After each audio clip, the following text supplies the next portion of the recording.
Swayam Prabha. Digital India. Educated India.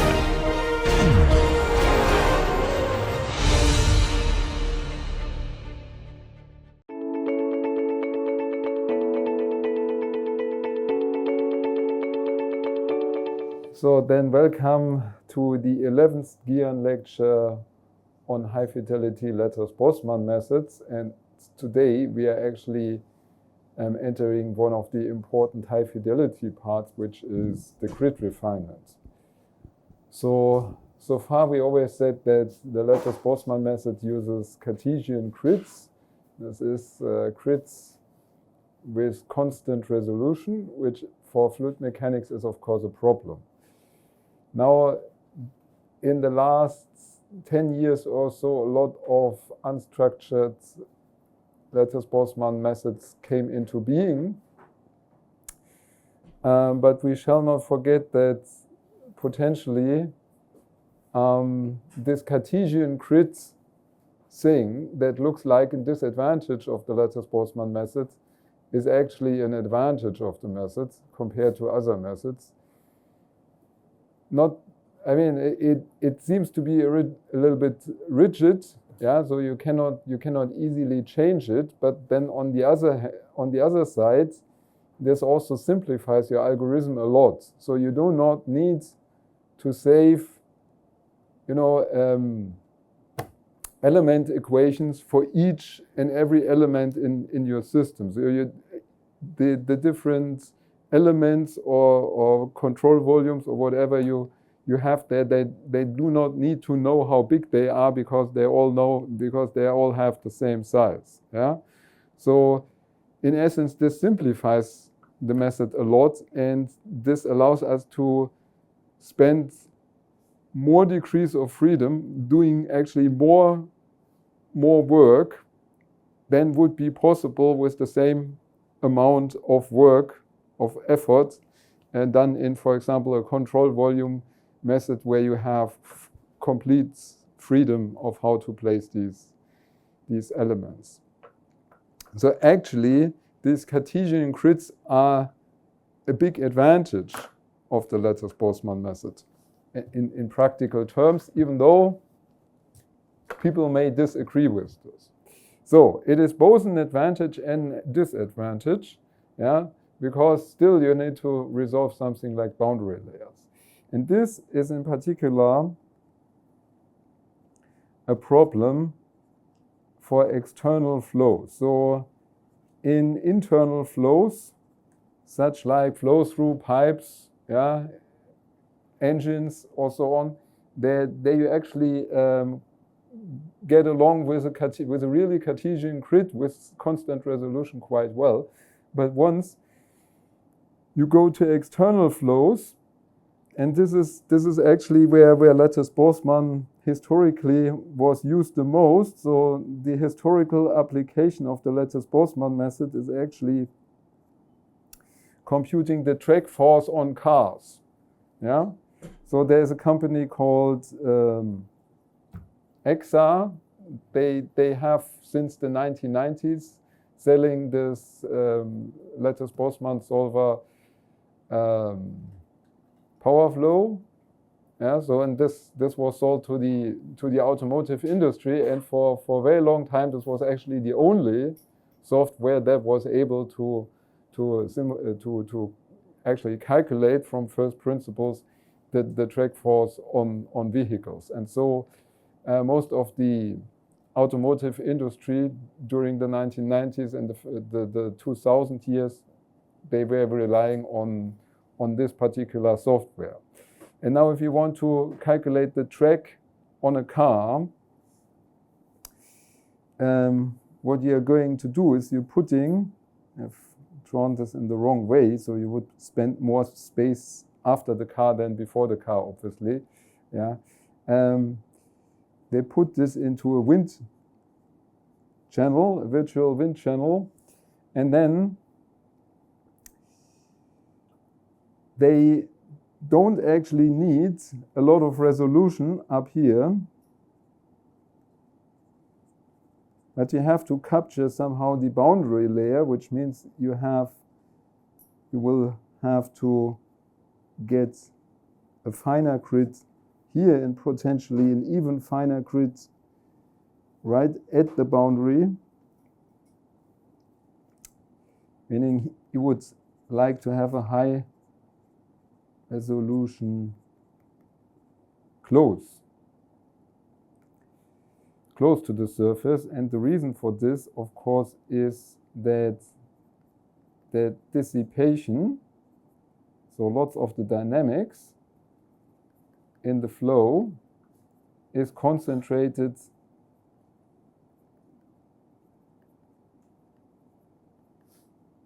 in the boundary layer. So you either have a very good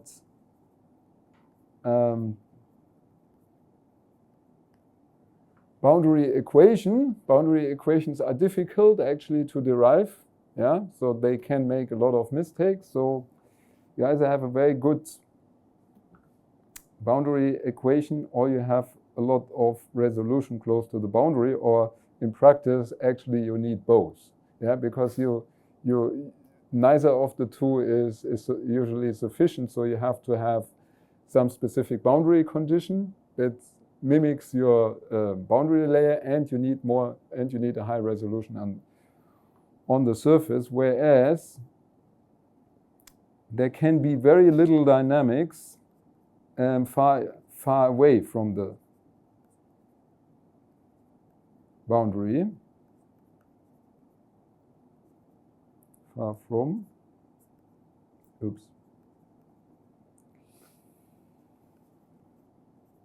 and so in particular in front of the vehicle there is very little dynamic usually, right?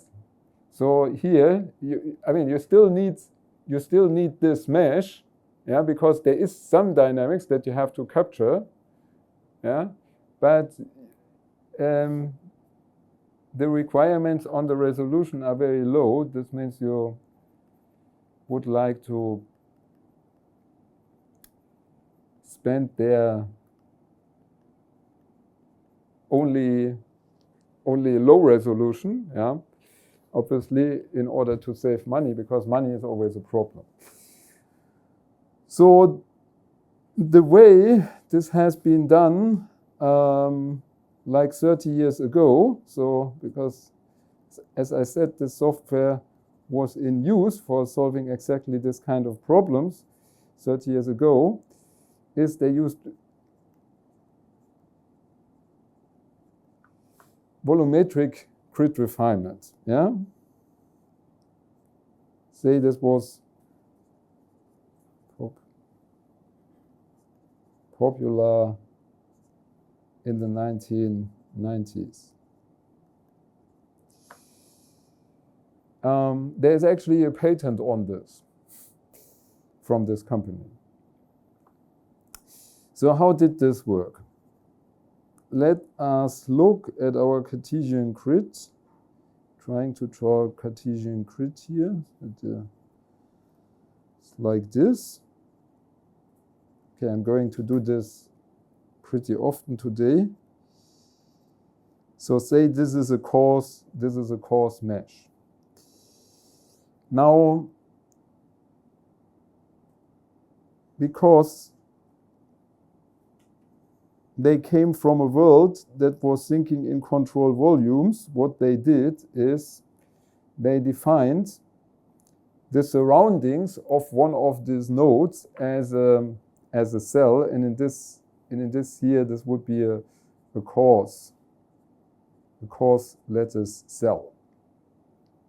Now this coarse lattice cell could then be split up into fine cells.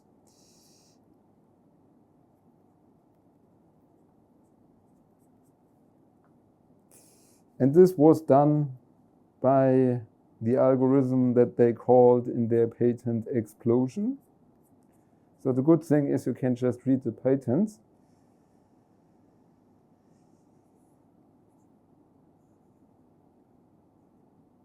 I mean, you can use this method nowadays because the patent is 30 years old, so it's no longer valid. Okay, so you have your, say, we are in 2 dimensions. Of course, you simulate cars in 3 dimensions, but for the simplicity, let's just assume this here. So we do an explosion. This explosion means we have our populations here, and I'm drawing ugly today. And you simply split this up into, say, going from coarse to fine. What you do is this Fij fine simply is Fij coarse divided by 4. Okay, divided by 4 because I've drawn it in 2D. So obviously, if you do, when you're doing this in 3D, you would divide it by 8. So they were actually very stringent on mass conservation. Yeah. So they would say, okay, we have to distribute the mass that is in this one cell over 4 other cells, and they did this very, very simply by taking each of the different directions and simply split this into 4. So these new 4 are in 3 dimensions 8 nodes. Yeah, they would all have the same populations or the same distributions. Yeah, because they are simply split up. So the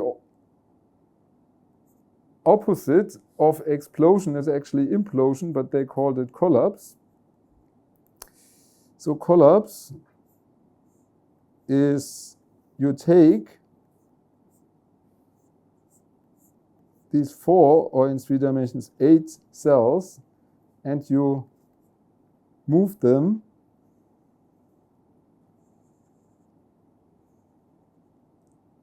into now 1 cell. So this is now fine and is going to coarse.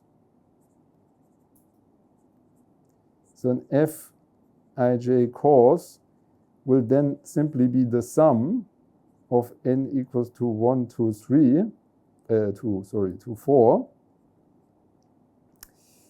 of Fij fine. So they will simply sum them up. Okay, so this is the end. Yes, okay, so there's 1, 2, 3, 4, yeah? N equal to 1, 2, 3, 4.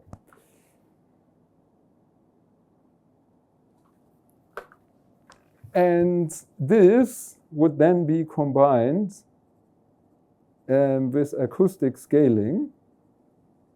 I mean, if you do it this way, you have to use acoustic scaling. Delta x by delta t is assumed to be constant. So delta x coarse would be 2 times delta x fine, and delta t fine is equal to 2 delta t, coarse, will be delta t coarse is equal to 2 delta t fine. So this is acoustic scale. Okay, so pretty simple. Yeah, so you split them up, you collapse them together. So this is how it was done. Question. So I told you acoustic scaling is not, we don't have convergence in acoustic scaling, so why do we use acoustic scaling?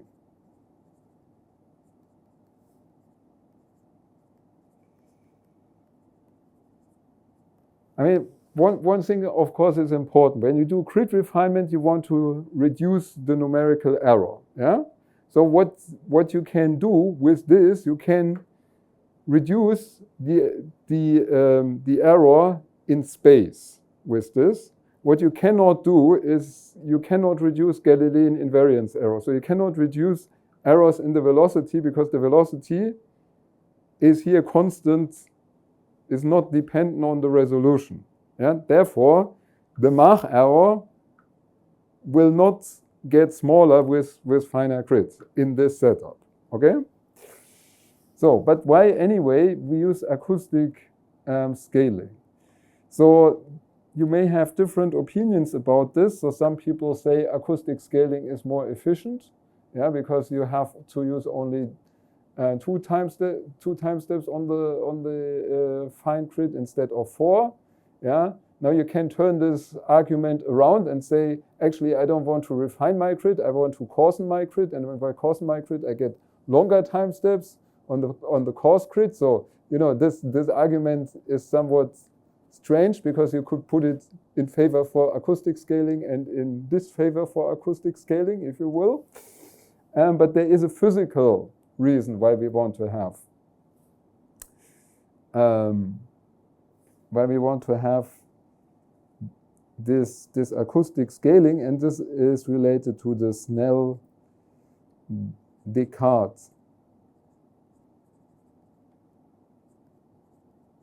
law. So around the world, always people, and in particular in Europe, maybe it's also here, but with other people, everybody, so there's always an argument who invented what. Usually back in the days, somebody invented it here and somebody invented it there, and they did not talk to each other. So there is French people who discovered this, and there's English people who discovered this, and wherever you are coming from, yeah, you either take the French name for it, or you take the English name for it, Snell or Descartes. And this is related to the transition of waves in different media where they have different speeds. Yeah, so you may have heard this, right? How do you call it? Because Snell's law. Okay, so you were influenced by the British. Have you ever been somehow influenced by the British? Maybe. Okay, I'm trying to make a sketch here. Yeah, maybe the sketch is not very good, but say we have one medium here, and say this medium here we have one grid here, and this grid, say, has a high resolution, okay? So this is connected to another grid that has a coarse resolution. And suppose we use diffusive scaling. Now let's say there is a wave coming, and the wave has a wave vector, and this wave does not come completely normal, but this wave comes with an angle here, right? So that you could say that there is an angle, say theta 1. Then because we use diffusive scaling, we have on this side delta x fine is delta x cos half, and delta t fine is delta t cos a quarter. So now this means there are different speed of sound in these two domains, and if there's a different speed of sound, you actually get a diffraction here with theta 2, and according to Snell's law, there is this relationship that the sine of theta 1 divided by the sine of theta 2 is equal to the speed of sound in the fine grid divided by the speed of sound in the coarse grid. Yeah, you may have heard this. Yeah, So, for example, there's also the reason why you get reflection. So I see reflection in this class here, yeah, because there is a difference in speed of light in between the air and the glass. Yeah? And actually this accounts for, if I'm not mistaken, for 4% of the light being reflected in normal under normal conditions. That 4% of the light is reflected from a window. So only 96% is actually getting through, due to the difference in speed of light. And the same thing is true for the speed of sound. So since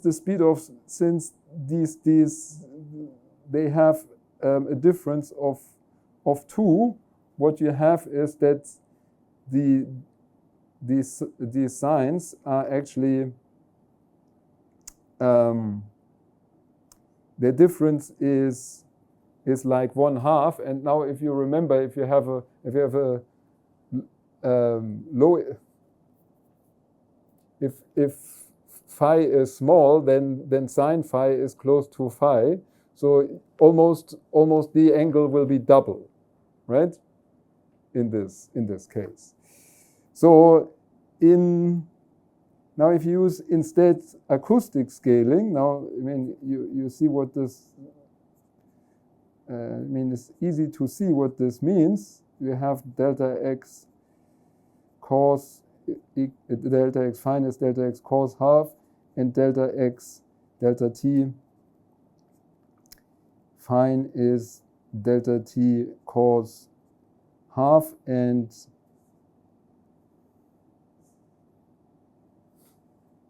now say you have this high resolution thing here. And again, you have the cos resolution there. Then you have the advantage, because the speeds of sound are the same, that this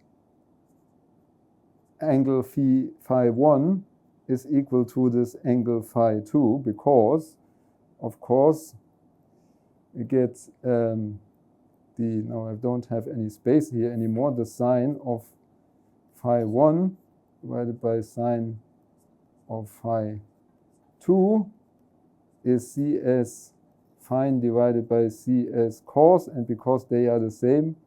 So we get the same angle, yeah? Meaning that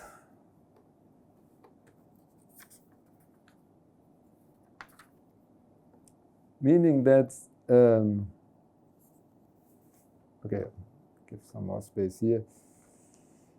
If we use acoustic scaling at grid interfaces,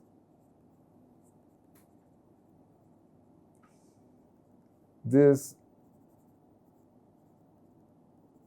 avoids reflections.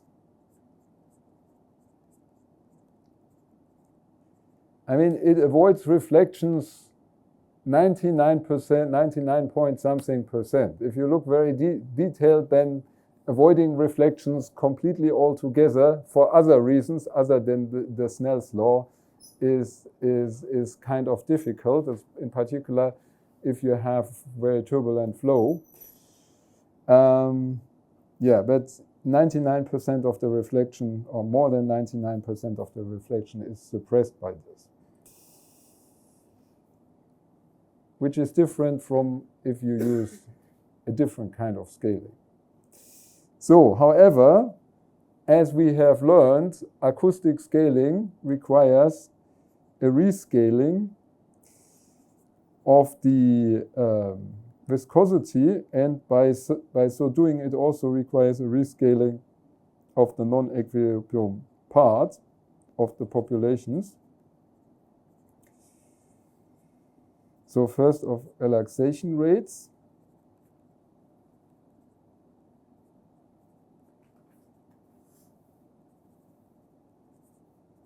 And non-jib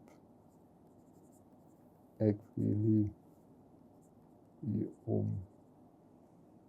populations.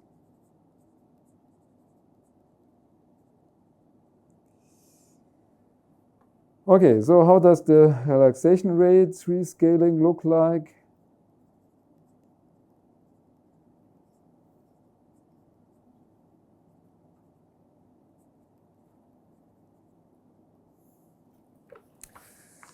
So viscosity is supposed to be theta 1 over omega minus 1/2 into delta x squared divided by delta t.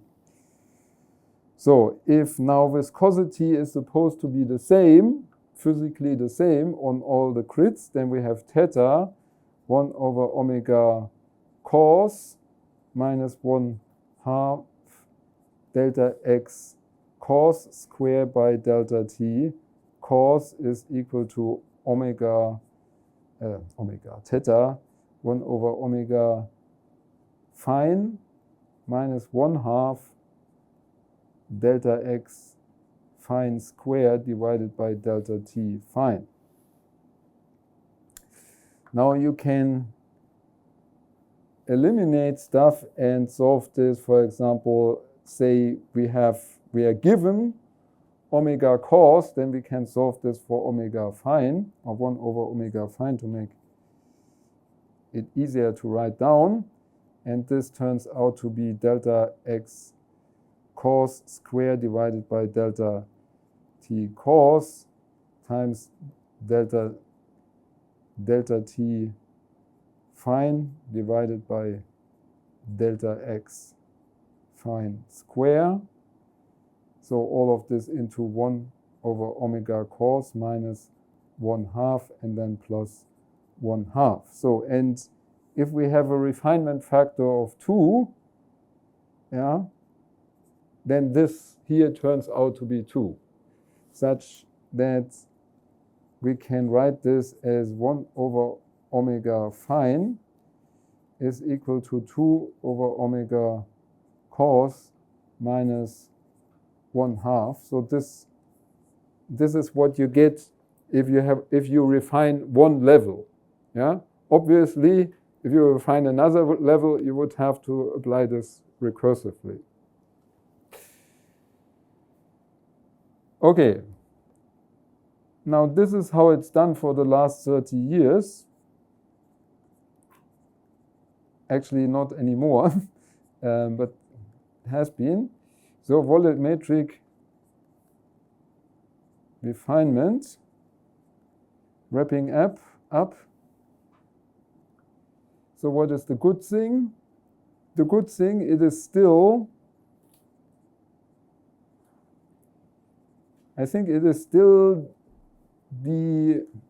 almost the only, I mean, there are some, okay, I'm not sure it's the only one, but it is still the method that most obviously conserves mass and momentum. Yeah, so this thing does not lose any mass and momentum, but you have to be aware that you can actually overdo conservation of mass and momentum. Yeah, so I think in the Navier-Stokes equation, yeah, you have control volume methods that conserve mass and momentum usually completely. Then you have finite element methods that also work, and finite elements methods don't care about conservation. Yeah, so they care about solving the equation, they're not about conservation. And this may actually be better. And there are reasons to assume that it may, under certain circumstances can be different, yeah, but it may, under certain circumstances, be better to actually try to solve the equation as good as possible, rather than to strictly just impose the conservation laws. Because imposing conservation laws actually is pretty simple. Yeah, so it's easy to write to make a method that conserves mass and momentum. I mean, in principle, all you have to do is, after each time step, calculating how much mass and momentum you lost, and decide on one point in your domain where you just dump all the mass and momentum that you have lost, so that the mass and momentum stays conserved, right? So that would solve this problem. And a little bit more clever would be to distribute it somehow, yeah? And if you watch PhD students a lot in these conferences, you will notice that they reinvent this global redistribution algorithms again and again and again. And usually it does not really improve things that much. So reason for this, if you overdo one thing, you underdo something else. Yeah, this is usually the case. Yeah, so actually what you get, and this is surprising, I mean it could be surprising, you get a discontinuity in pressure. In pressure and in stress. Okay, so it's understandable that you get a discontinuity in stress, that you get a discontinuity in pressure when you conserve mass and momentum is actually more difficult to understand. And I think I'm not going to try this now. If anybody has later an interest, we can talk over 2 hours to see why this is the case.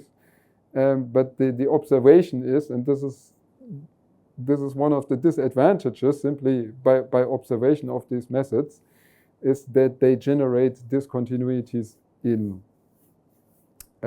pressure. So they're actually inconsistent. Yeah, it's not even that they have a kink in the pressure, but they actually have a jump in the pressure. Inconsistent. And the other thing is, so here you can again say this is good or bad. They're highly dissipative. I think this is a good thing in a way. Okay, I mean, this was used. This method is particularly used in commercial codes. Yeah. Now, industry is a little bit different from, I mean, they want to have correct results somewhat, right? But they may not care about too much detail. So what they, I mean, if you think about CFD, colors for directors, they want to have a result, right? And then saying that your method is dissipative, so the mathematician would potentially say that this makes it inaccurate, right? But if it's dissipative, it is stable. And this is of course a big problem if you want to, if you are in the late 20th century and you want to simulate the turbulent flow of a car at Reynolds number 6 million, right? You have a stable method, you get a result. That's very important. So if this is good or bad, you decide. So problem mainly being is that this explosion is actually next neighbor interpolation, and next neighbor interpolation is of 0 order.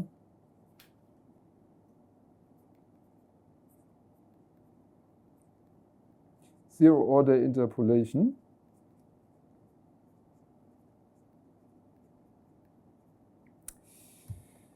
And let's briefly discuss what kind of interpolation would be necessary to just get a consistent, I mean not necessarily a high order, but a consistent relation in the Navier-Stokes equation. So this is a little bit intuitive. Maybe mathematicians would complain here, but let's think about this in an intuitive way. Yeah, look at the Navier-Stokes equation, which is the thing that we want to solve. Say we solve this here with the lattice Boltzmann method, and we have rho to the 0 order, I will now write this material derivative. So this is dt u plus nabla uu, yeah, times rho 0, yeah. Together I put this into here because this is not what I want to talk about. What I want to talk about is the right-hand side of this equation, and on the right-hand side we have theta times the gradient of the second order of rho plus the 0 order of rho times viscosity times the Laplace operator on the first order of u, right? So this is what you see in the Navier-Stokes equation, which you're hopefully familiar with. Now, what sort of interpolation, what sort of approximation of our results do we need in order to actually evaluate these terms? Yeah. So if you think about it this way, if you do the explosion algorithms, then the nodes next to each other, they all have the same value, right? So if you take a finite difference, or you calculate the gradient in any different way, you wouldn't see any change there. Yeah. Yeah. You take the first derivative of them, you don't see a change because they are all the same. Yeah. So here for the pressure, so this is basically the pressure here. So what you need is that it is C1 continuous, yeah? That it is at least approximated by a linear function, so that you can actually have of this thing a first derivative. Otherwise, the first derivative would just be 0, right? And this here would be gone. Yeah. So this requires that this is the first derivative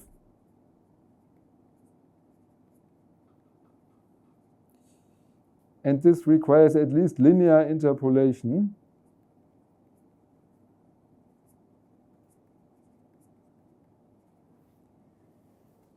Meaning that the variation of this over space must be at least a linear function, so that when we take the derivative, we get a meaningful gradient. Here for the velocity, we have a second derivative. And the second derivative implies that we need a quadratic interpolation.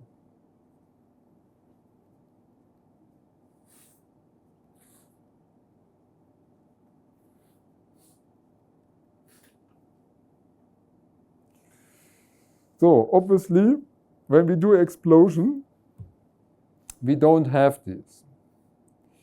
So now instead of using the volumetric approach, we come to the interpolation methods, of which there are many.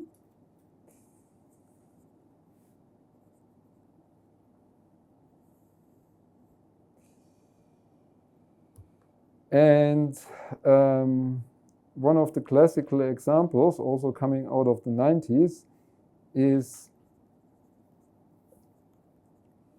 the interpolation on overlapping grids. Now you notice in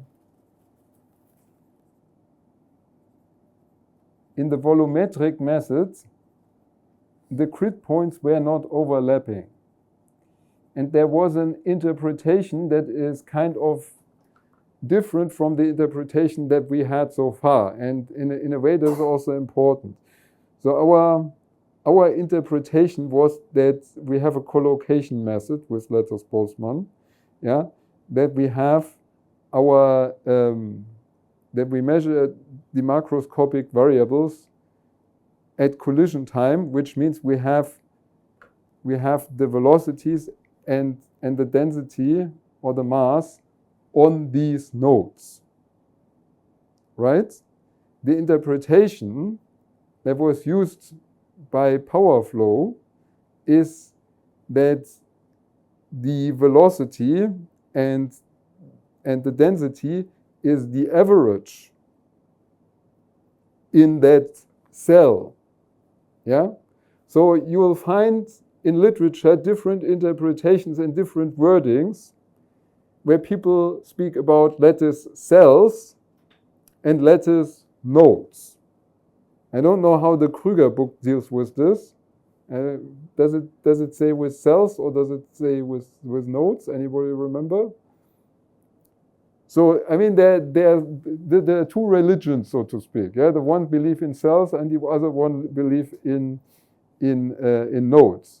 So important thing is the asymptotic analysis that we did is based on nodes. If you want to interpret your method in terms of cells, then you have to do a different kind of analysis. So however, if you do this different kind of analysis to second order, you get the same result. And because it's a second order method, it's difficult to say that they are right, that we are wrong. So because both up to second order, both interpretations are equivalent. Yeah? So yesterday in the second session, I told you about eliminating the error, yeah, going first order. This was under the interpretation of our asymptotic analysis, so this works for cells. If you want to have a first order lattice Boltzmann method, then you get a different result when you interpret it as cells than when you interpret it as nodes. Yeah? Because in cells, you don't have the value of the flow in this place, but you have an integral over this in a certain surrounding. So now we go back to the interpretation of nodes here. Yeah? So we, when you interpolate, you're not solving an integral and trying to you capture this. You could also do this, but this is not done here. So now we are back in the world of lattice cells, nodes. Lattice nodes, and say we have a coarse grid here. And then we have a fine grid starting from here. So this fine grid has, of course, what am I doing? Okay, I guess this is why it looks so strange. It must be 4.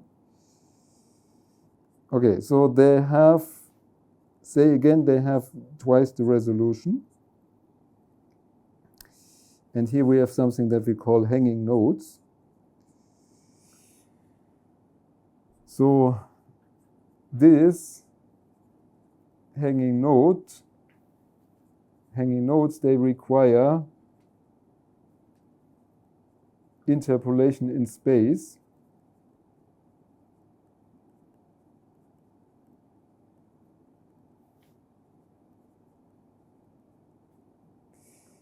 The others don't need interpolation in space because you see they would overlap with the coarse grid, right? So, however, they still require something, namely, because we use acoustic scaling, they require interpolation in time, because we don't have synchronous time steps.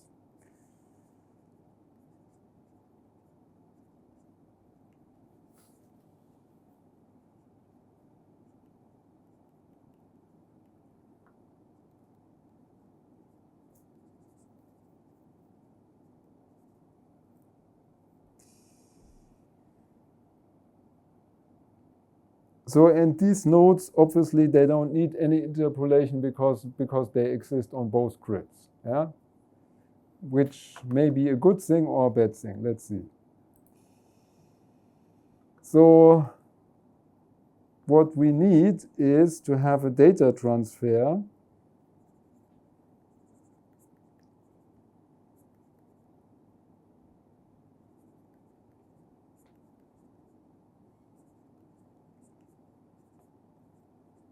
between the resolutions, I mean between fine and coarse grids. And in order to get this appropriately done is we split the pre-collision distribution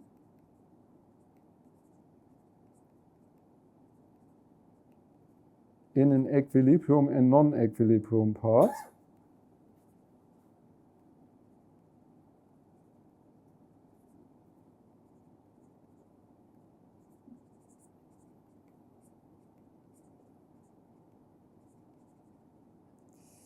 So you could say this can always be done Fij is equal to Fij equilibrium plus Fij non-equilibrium. Then we know from Taylor expansion, so this can be done by Taylor expansion alone. Can also use the full asymptotic analysis. Now I make my life simple and I just Taylor expand this. MAB is MAB equilibrium, and this MAB equilibrium is scale invariant. This means it can simply be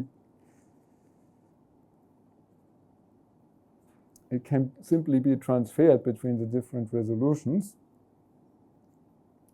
minus delta x over omega. Suppose we are in BGK now, dx m a plus 1 and b plus dy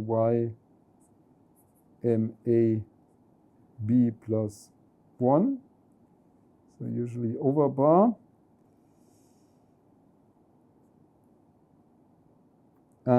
Wait. No. Okay, so the pre-collision, okay, so this, it is 1 over omega because it's the pre-collision state and not the over bar that we get out of here. So this is the non-equilibrium part, actually including the omega. And because I just made the Taylor expansion and not an asymptotic expansion, I have to deal with here delta x squared terms in addition to this. So this is the non-equilibrium part, and here we require some scaling.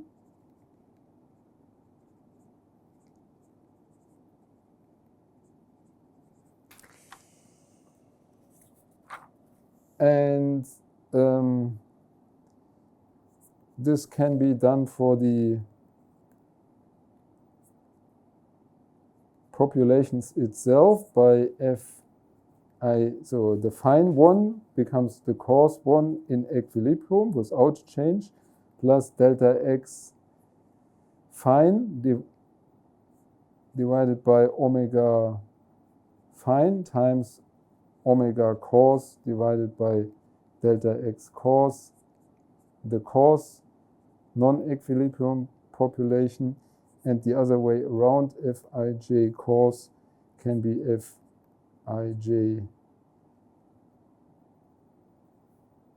Fij fine in equilibrium plus delta x coarse divided by omega coarse times omega fine divided by delta x fine. F fine non-equilibrium. So this is how they can be translated. All of them come here in pre-collision form.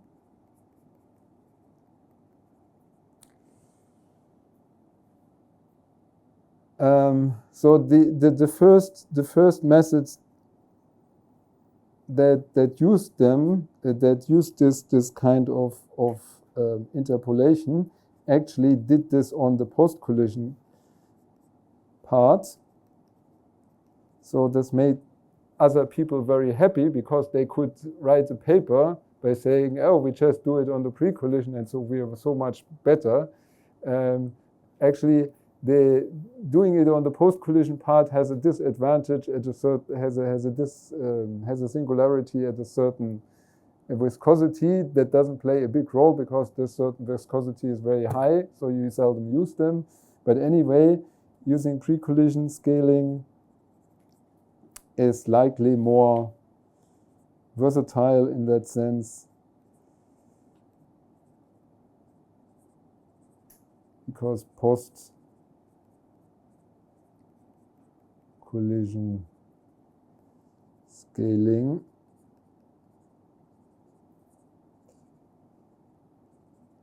has a singularity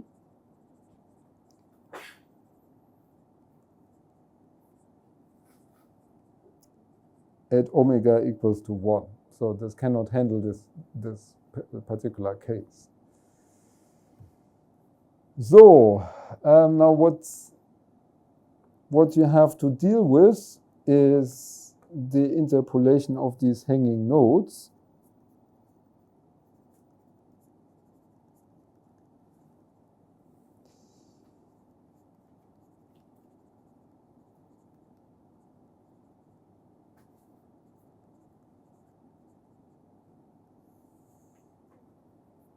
Okay, trying to draw this again. 3, 4, 8. Here. So here starts the fine grid. Actually, the fine grid starts with this overlap here.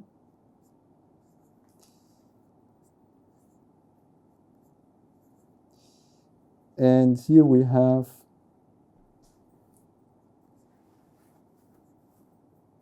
in this position we have these hanging nodes. So these here are hanging nodes, and this here, the other one, are overlapping nodes.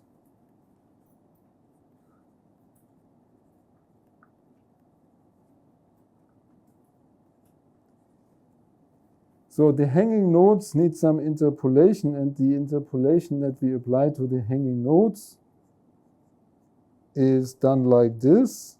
So we have used the following stencil. We have a hanging node in between two hanging fine node in between two coarse nodes.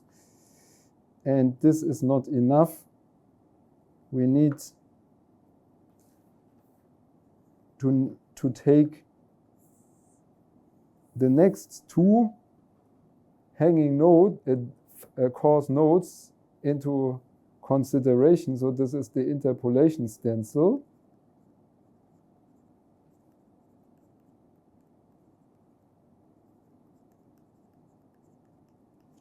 Doing two things, namely we need quadratic interpolation. So quadratic interpolation needs how many points? 3, right? So, but if there is no, we in lattice Boltzmann, we like our symmetries because everything is nicely symmetric. And there's no way you place 3 points symmetric here, right? So you take another one, so you have 4, and then you can recover second order, and you have it symmetric, right? These two things together. So this is the interpolation stencil required for quadratic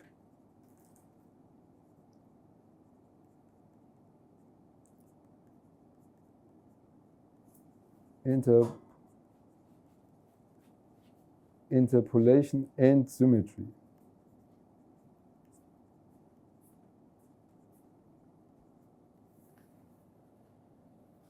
Okay. So the other nodes don't need interpolation, or they apparently don't need interpolation. So the overlapping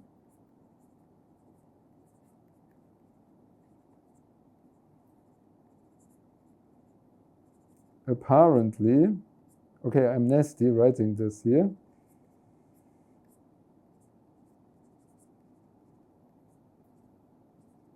No.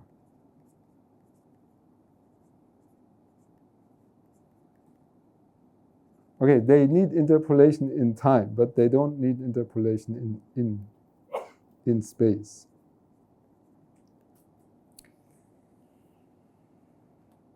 Which also means that we only have to interpolate from the coarse to the fine. We never have to interpolate from the fine to the coarse, right? Apparently this is the case.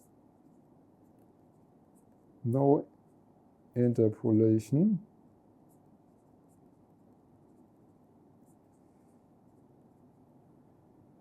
from fine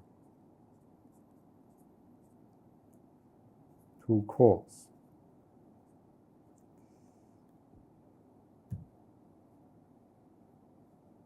And this, okay, so this was of course originally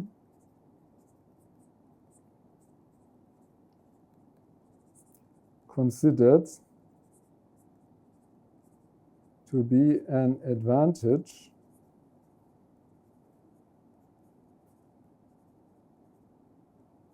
of overlapping grids.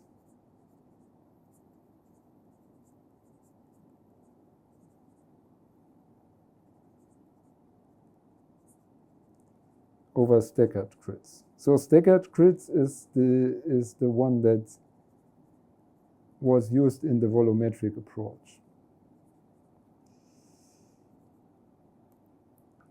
So do you believe this is true? I mean, when I'm asking such a trick question, then it's probably not, right? Okay, I have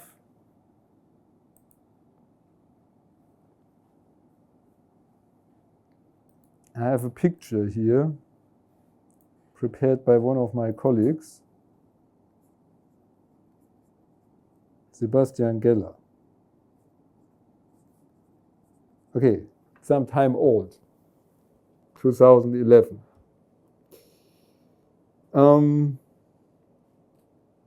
What do we see in this picture? We see there's an object and there are several levels of grid refinement. I can identify, because I'm close enough, there's an interface here, there's an interface here, and there's an interface here, right? And actually there's another interface here which is not very well visible. So, and here is obviously some turbulent flow. Now, you know, most of these methods were invented when there was nothing else than BGK around, and so you could not simulate turbulent flow easily with the lattice-Boltzmann method in the first place. Yeah. Now, we were working on the high fidelity codes, making it more and more stable, more and more accurate. Yeah. And then we actually want to use this for high fidelity simulation and combine this with the classical methods to do the grid refinement. And what we observe here is that in front of the object, where the laminar flow enters this grid region, there you get streak of turbulence. This is like if you know in turbulence you sometimes put a mesh there, right? So that generates turbulence. So this looks like this. Actually, one of the PhD students said this is a good idea because we have the grid built in, we have the grid already inside, but she was not very convincing with this. So how comes this is the case in the first place? Yeah. So I mean this was very annoying to the people doing this, of course, but there is a very simple reason why this doesn't work, and depending on what type of thing you learned in your life, this may be very obvious to you. Yeah. So I get it that most of you are mechanical engineers probably. Yeah. So I learned electrical engineering and semiconductors, and part of this was signal processing. So even an undergraduate student who studied signal processing would immediately tell you, I mean, doesn't need to be a good student, just you know the basics of signal processing, could immediately tell you that this doesn't work from a signal processing point of view. Yeah. So observation here is this is unstable for turbulent flow. It is actually stable for purely laminar flow, but you can't go to turbulent flow with this. So what is the reason? Now, since you did not study signal, or most of you did not study signal processing, I have to give you a short wrap-up of the specific things about signal processing that are here now important. Yeah. So we have to understand the problems of so-called data downsampling.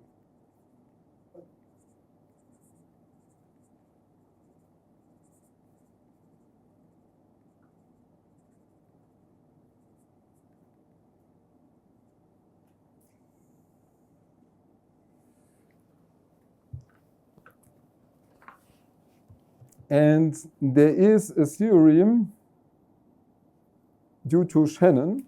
By the way, I mean, people didn't learn signal processing. Anybody familiar with Shannon theorem, Nyquist theorem, Whittaker theorem? They're all the same. I mean, this is just different people, pretending that they that they discovered the same thing. Okay, I should say discovered. Let's say Claude Shannon. So Claude Shannon is the one in America. Whittaker is the one in England. Then there is Katalnikov is the Russian. And what else? Yeah, there was so no German participant in this. Okay, let's call it Shannon. So we should just call it the sampling theorem, because this is what it means. The sampling theorem. So this requires data to be band limited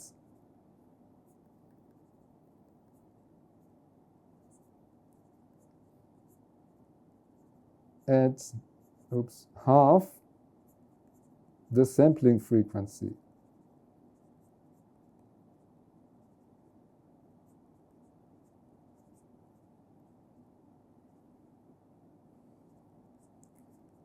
To avoid, so we talked about this, aliasing. Should I say aliasing or aliasing? Aliasing, I should say aliasing, right here. So aliasing. Okay, so aliasing is something that you have heard about, because this makes your music sound bad, right? And the JPEGs ugly, right? So so you have heard about this, and the context in which you hear about this usually is the sampling theorem, yeah. And the theory behind this goes like this. So basically, you have your signal in Fourier space, and here, so this f now is the frequency, not the population or something. It's the frequency of your data, and here you have the Fourier coefficients. So because we are talking about sampling, this means discrete data points. Also, our frequencies are discrete. So I'll now draw it as a line, but this is just for illustration. Actually, they are discrete points. Yeah. So say Okay, I have to be able to split this up, so I need to make it long enough. Okay, let's say for 8. Yes, say this here is your sample. Okay, so this is the sampling frequency at the finest grid that you are using. Would go up to here. Then the half frequency, SF half, the sampling of a fine grid, and 1/2 would be here. Now, you will notice the following. If you take Fourier coefficients of a signal, then for every frequency you get 2 Fourier coefficients. Yeah, a cosine and a sine coefficient, right? So then this looks a little bit like you are doubling your information. So because for every grid node, or for every node that you have in your signal, or for every time step when it's a time signal, yeah, but you inverse this to the same number of frequencies, and for each frequency you get 2 values, right? So it looks like a doubling of information, which of course cannot be. So what is happening in reality? Say you have this kind of signal, yeah, and of course I'm telling you these are now discrete points actually, but let's say we have this kind of signal. Then what happens at the higher frequency? You get something that's called a mirror image, a mirror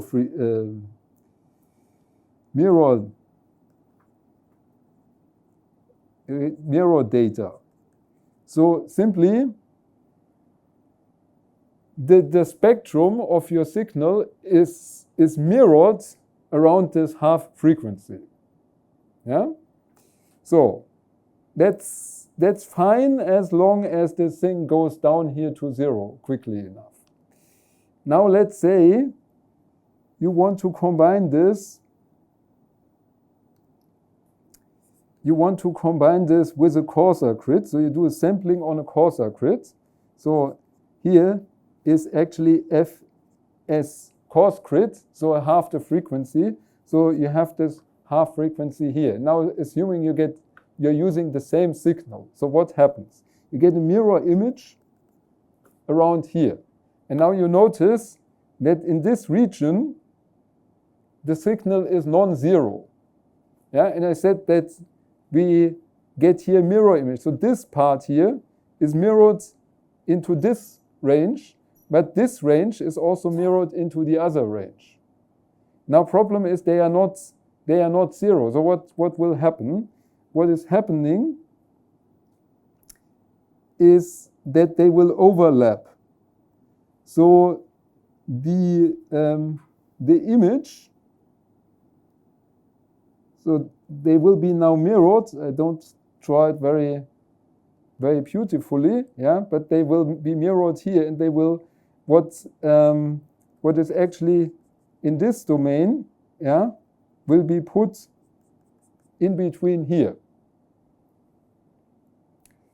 And this will be the apparent. This is not the right signal, but this is the apparent signal.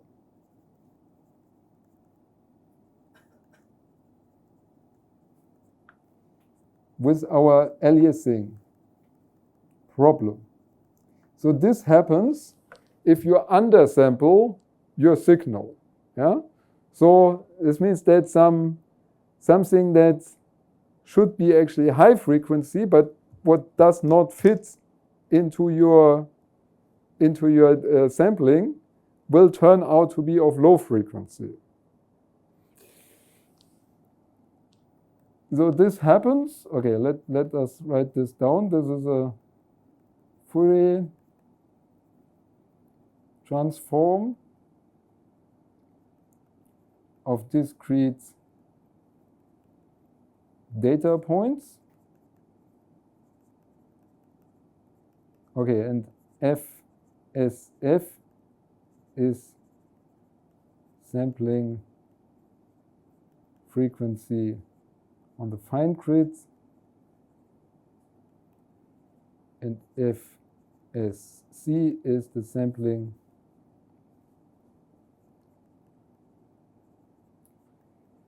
frequency on the coarse grids.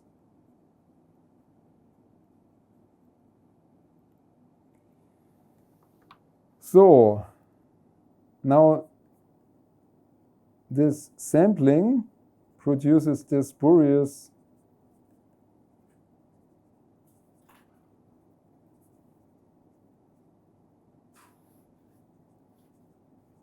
mirror image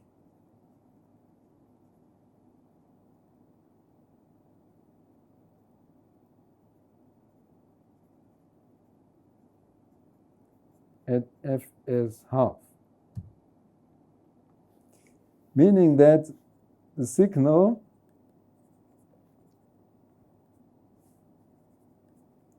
at frequencies larger than half the sampling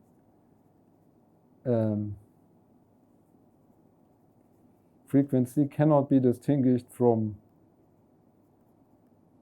lower frequencies. Distinguished.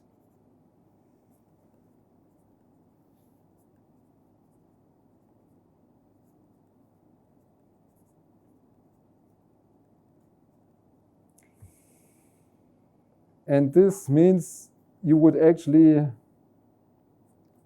require a low-pass filter.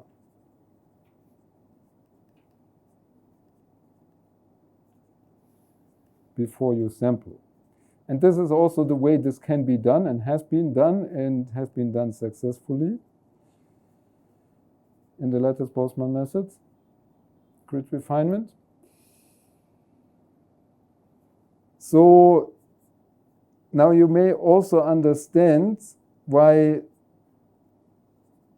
this problem originally did not show up in laminar flows, because laminar flows often don't contain very high frequencies. Yeah. So, but I mean, this is the problem with this is that also in these flows you don't really need a lot of grid refinement usually.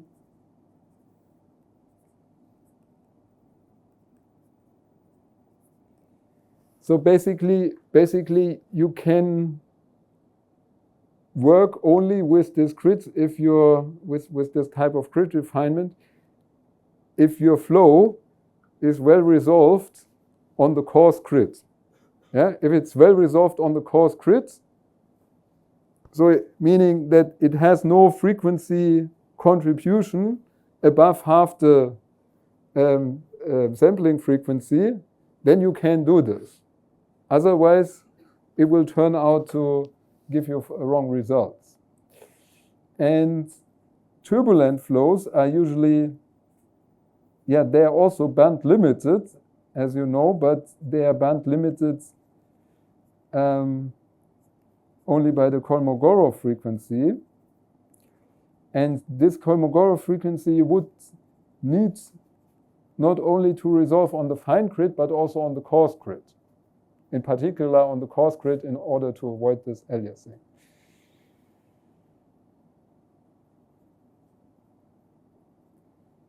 So what is the Kolmogorov frequency? This is basically 1 over the Kolmogorov length.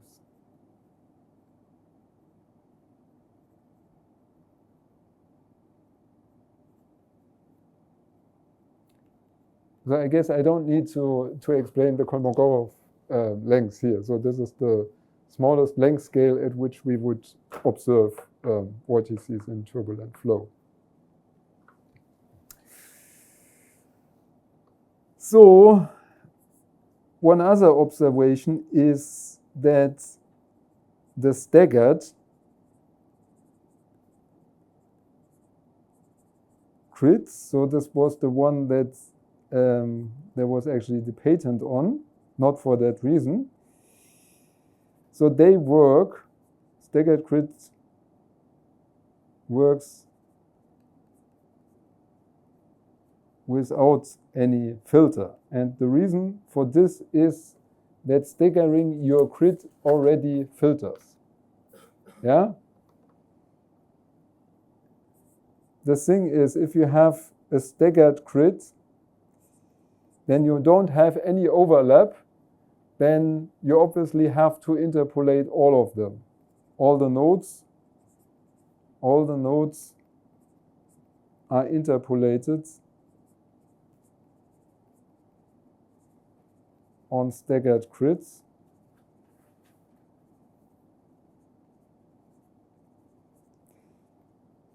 And the interesting thing here is that interpolation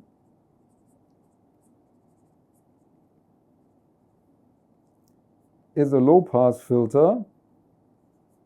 So this eliminates automatically these high frequencies. And therefore, whoever used staggered grids in the interpolation did never run into this problem. Yeah, automatically. So you can now ask, did they think about it beforehand, or have they just been lucky? We don't know. But the thing is, you use staggered grids, you don't have this problem. So this implies for us that we want to use staggered grids. However, we want to use interpolation and not the very simple version that with the volumetric. The simple volumetric interpolation or explosion algorithm. And this we do by the compact interpolation method.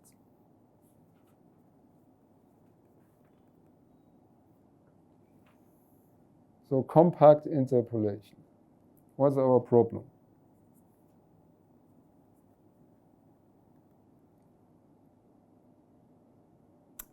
So we have seen for the Navier-Stokes equation, we would need to have a quadratic interpolation, right?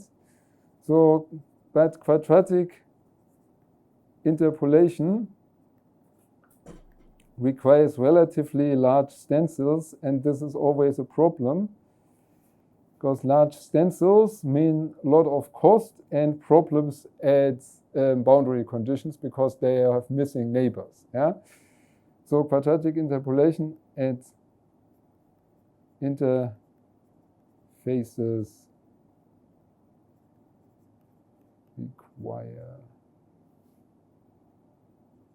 requires large stencils. So we don't like large stencils. We want to have small stencils. So how do we get to small stencils? We reduce the stencil size by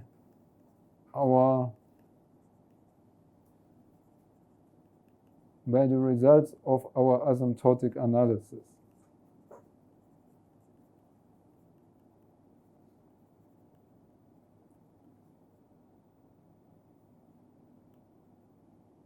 You know, mathematical knowledge looks boring, but can be very useful. I think it's Boltzmann. I think this is a quote of Boltzmann saying that there's nothing as practical as a good theory, right? Now, let's look whether we have a good theory. We now talk about interpolation cells again, and I'm not doing this properly. To use 4.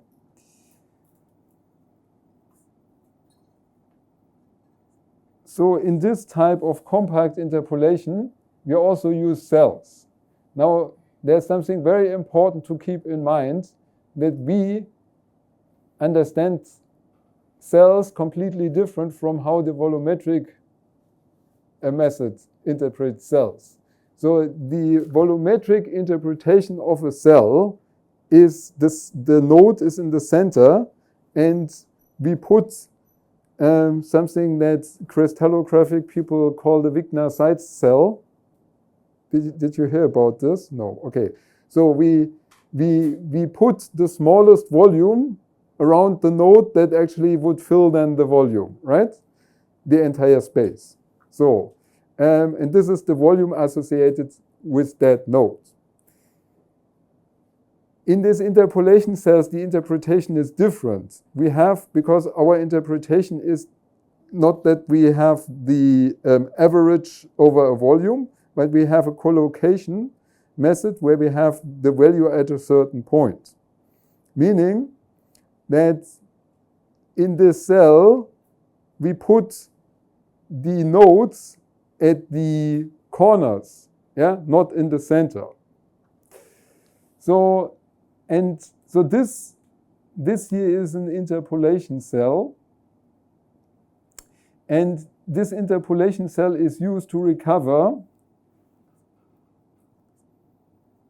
say, for example, a finer resolution. So this would be here coarse to fine interpolation cell. And we can have also the opposite, a smaller cell.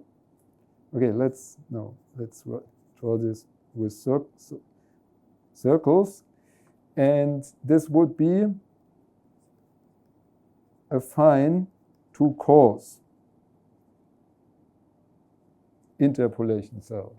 So, and here we call these round things here, these are the source nodes, and the pluses here, they are the destination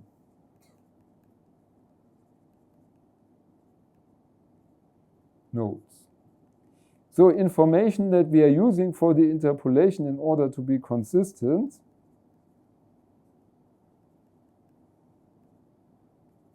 so the information at the source is, of course, we interpolate rho, we interpolate u, and we interpolate v. But this is not enough to obtain second order interpolation, yeah? Because there are not enough points here. So we add this, we pop this up, we don't pop it, we increase the amount of information by using the moment m11 and the moment m20 minus m02. Of course, this is now in 2 dimensions. Yeah. Then, according to our asymptotic analysis,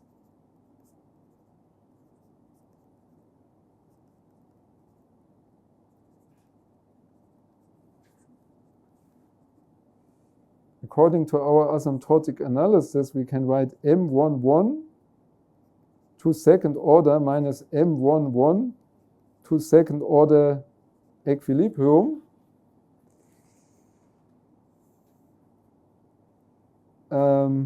divided by rho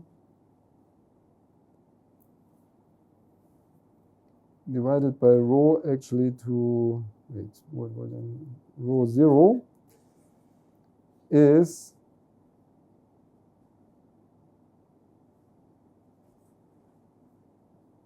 minus 1 over omega, so there's a pre-collision, yeah, pre-collision states, minus 1 over omega theta dx v1 plus dy u1. And also the others, m20 to second order minus m02 to second order minus m20 equilibrium second order. I should have written this here more beautifully like this. Plus m02 equilibrium to second order divided by rho 0 is minus 2 divided by omega times theta dx u to first order plus minus dy dyv to first order. So we know the velocities and we know their spatial derivatives. Yeah? So with the spatial derivatives, we can increase the order of the interpolation that we use. So say we make an ansatz for second order interpolation.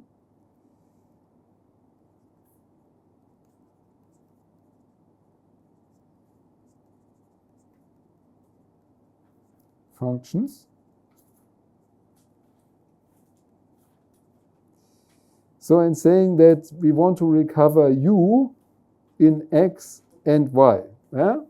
And we make a polynomial interpolation. So this is, we're writing down a polynomial saying that this starts with a zero constant part, then with ax times x plus a y times y plus ax y times x y. So this here would be a bilinear interpolation. Yeah. So this is 1, 2, 3, 4 terms that we could recover given the 4 velocities on the 4 edges, no, not edges, corners of the interpolation self. And this is not enough because it's not fully second order.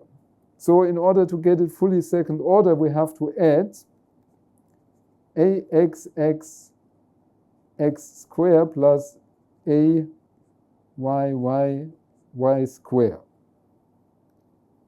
So similarly for we have x, y equal to b0 plus bx, x plus b, y plus b, xy times xy. And this is what we could do without any further information, but then what we actually need is bxx square plus y square. So, and say for the density rho, we need only first order interpolation. So we'll stick here with this just using the bilinear, what is this? The bilinear interpolation x and y. So this is bilinear. So this can be done without further information on the gradients of rho.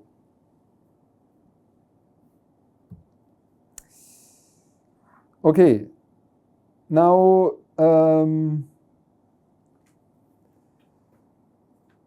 let us do some counting. We have 4 nodes times 4 velocity moments, the velocity itself, and twice two times derivatives gives 16 moments for velocity on 4 nodes. However, we need 1, 2, 3, 4, 5, 6 times 2, 12. But we have only 12 coefficients.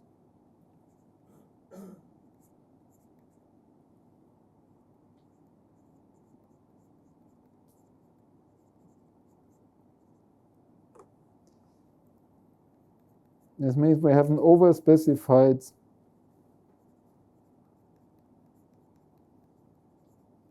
system. Actually, we have too much information to deal with. So now we have to kind of reduce this. And this is done in the following way. With a data reduction.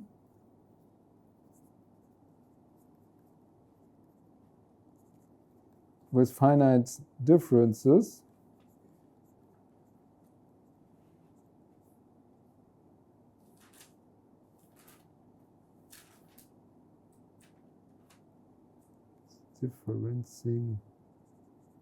The differencing stencil. And the stencil looks like this. So we have plus, plus, plus, minus minus, and we call this d. Okay, so we take, we have 4 points, we add 2 of them together and we subtract 2 of them, right? And the location where we compute this derivative is of course in the center between the 2. Now this here would be a normal finite difference stencil for a point here, and the other one would be a normal finite difference stencil for this point here. When we take the average of the 2, we would have an approximation of the finite difference in the center. Then we call this the dy of something, and then we also have the dx of something. And now we apply this to the M11. Namely, we do dx. So now what is in M11 is dxv plus dyu, dyu. And if we now take the derivatives, if we now take this derivatives of this polynomial, what is left is 2bxx, So this 2bxx, this basically comes from here.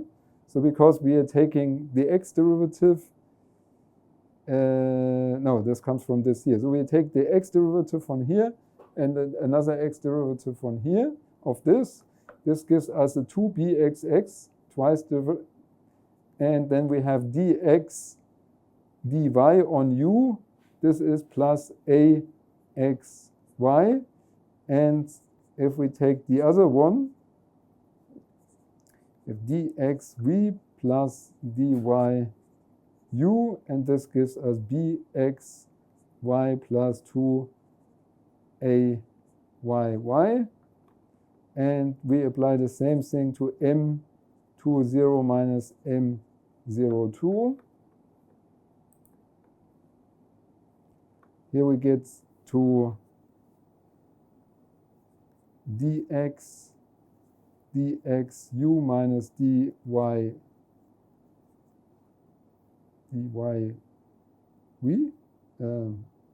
is equal to 2axx minus bxy, and the same in the other direction.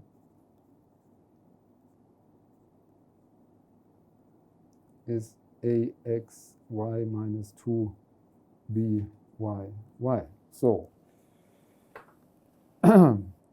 now we reduced these 4 data points in such a way that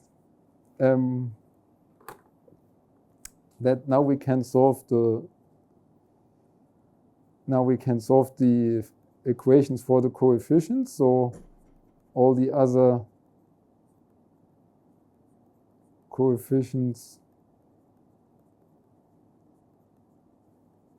from velocity at the nodes. And now we solve this. We solve the system for the coefficients. This can, of course, be done once and you have them. Looks a little bit ugly in 3 dimensions. Then what we do is we apply these in the interpolation. For the moments, and what we still have to do is we have to recover the non-equilibrium part. So how do we get the non-equilibrium? So we need to have the equilibrium part. So we calculate the velocity. Then we take the velocity squared, because this is what happens in the equilibrium part. There we have velocity squared. And then we also need the non-equilibrium part. And the non-equilibrium part contains these derivatives of u, and the derivatives of u we get by taking the same derivatives of this interpolation function, and evaluate them. So get non-equilibrium populations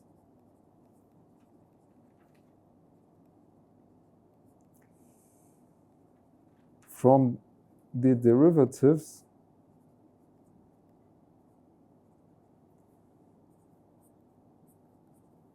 of the interpolation function. The interpolation functions. Okay, so this leads us at last to the algorithm that we are using.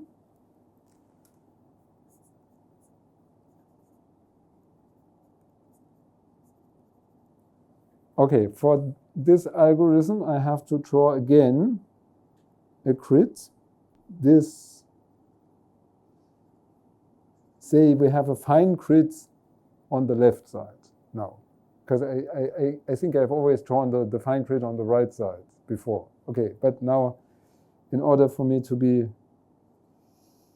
okay, let's have the fine grid here, and then, yeah.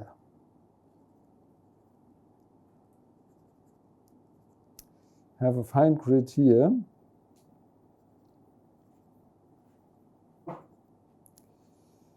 And say we put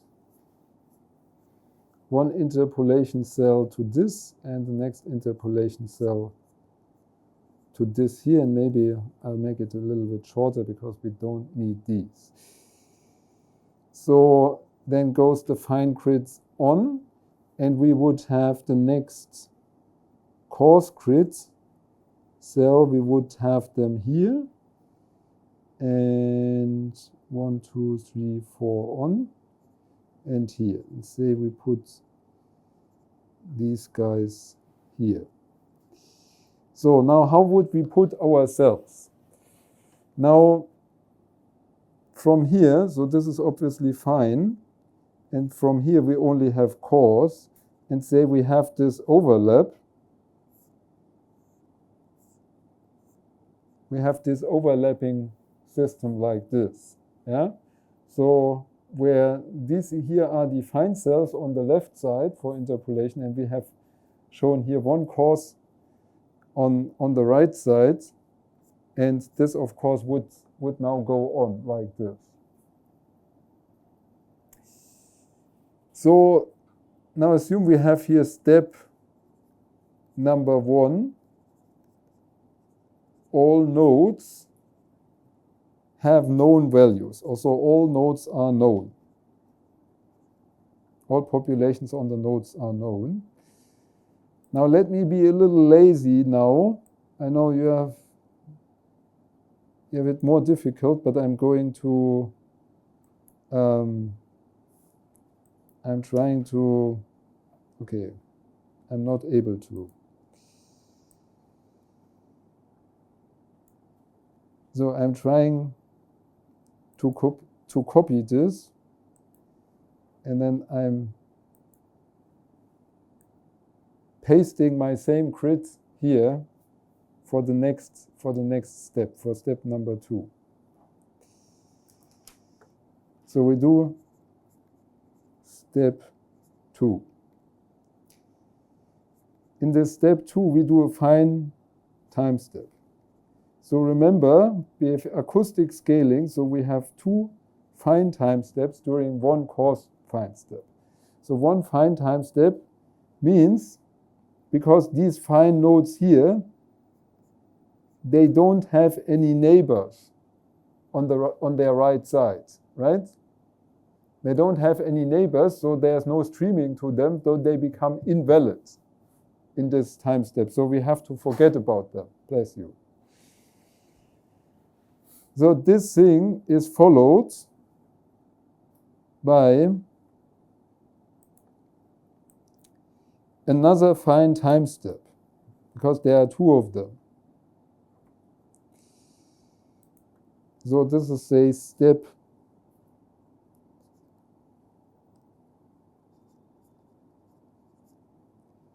3. There's the second fine time step. So the second fine time step means, so they are already gone, right? So when they are gone in the previous time step, then these here have after this time step no more neighbor. So they become invalids too. So now we've lost all these nodes here, and we'll follow this up by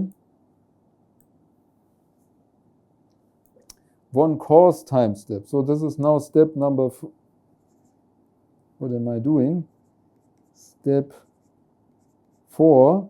Here we do a coarse time step. So one coarse time step per 2 fine time steps. Meaning collision and streaming, right? So collision, so these guys here are already gone.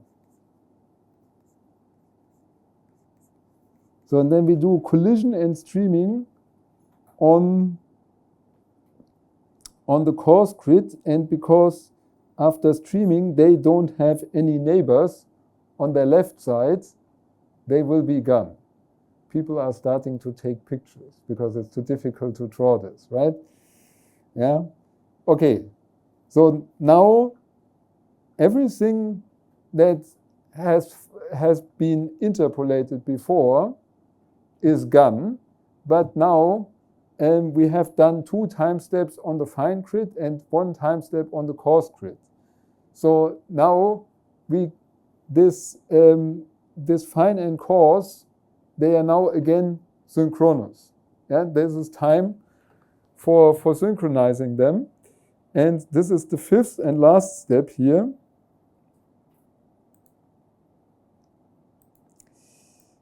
So we have step number 5. Maybe I write it like this. Do you see the others? So step 5, this is synchronization.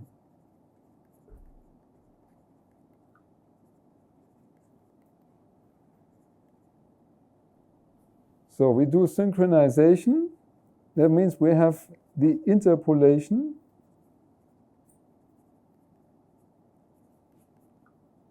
We interpolate at all interfaces.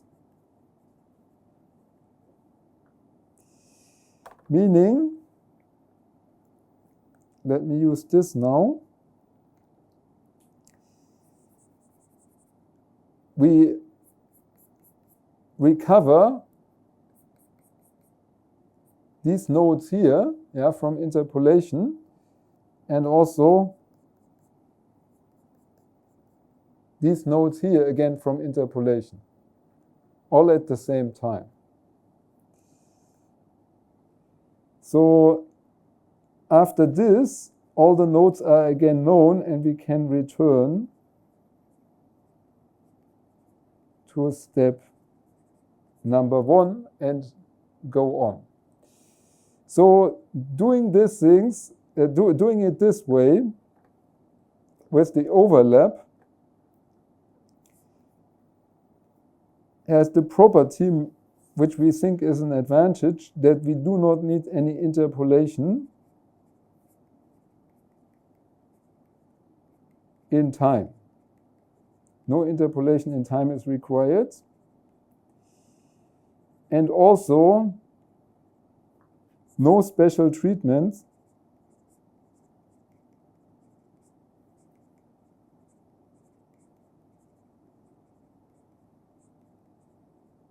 for corners and edges, which is different to other interpolation methods. Okay, now this in principle now concludes the lecture on grid refinement. Yeah, we'll we'll have a break and later see again how this is done in practice in virtual fluids. So now there has been a question with regard to forces.